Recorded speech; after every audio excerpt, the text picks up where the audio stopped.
Well, Delaware today is 50 years old this year in 2012.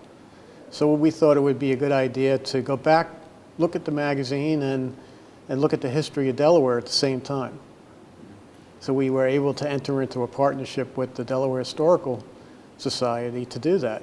So they decided to partner with us on an exhibition that features material from their magazine over the past 50 years and materials from our collection that tell us about Delaware in the past 50 years.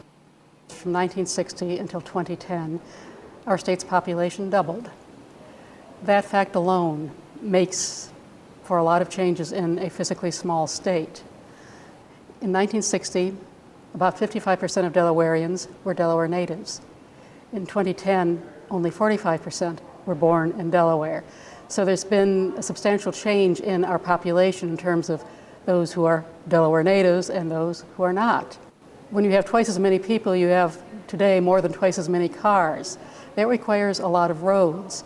So one of the things that's featured in the exhibition is images about the creation of Interstate 95, which is just coming into being in the early 1960s. And of course, they were building it in the early 60s. They're still building it.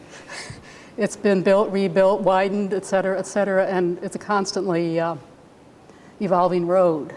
I think the biggest changes are in some of the landscape, especially the downtowns are a lot different now. There's been a big influx of people and companies to Delaware, especially over the last 30 years, that have really dramatically changed our downtowns across the state. These photographs show Delaware cities and towns in 1976.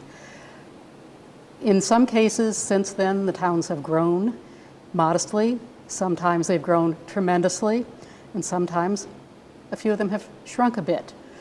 But I think if you take the time to look at all these images, you can really see that cities and towns have grown tremendously, especially Middletown. In 1960, the population was a little over 2,000. In 2010, Middletown's population was almost 19,000. And that doesn't include all the suburban development outside the town limits. So Delaware is a much more urban place now than it was 50 years ago.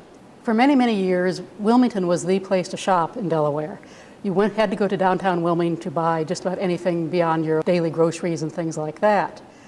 But one of the things that happens as the state becomes more suburban is that shopping moves out from Wilmington. The Merchandise Mart Shopping Center was developed in the early 1950s. The John Wanamaker store at Augustine Cutoff was built in the early 50s, and we've got a model of that in the exhibition. So those were really the beginnings of suburban shopping.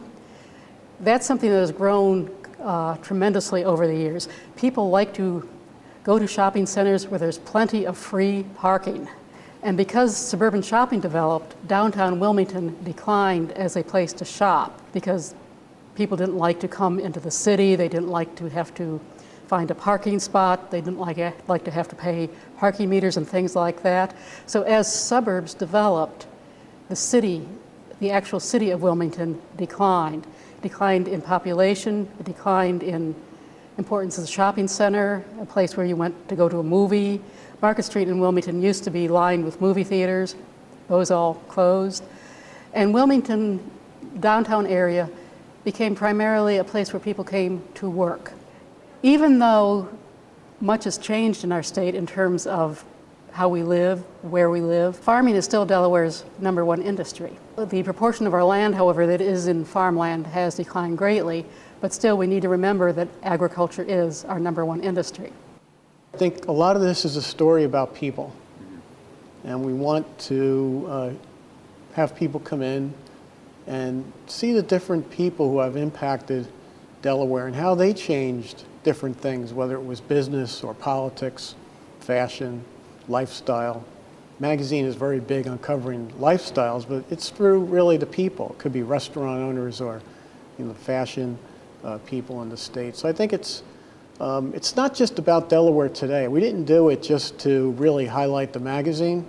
It's more about how the state has changed over the past 50 years. I mean, we tell the stories of the people and the changes, but it really is about the state.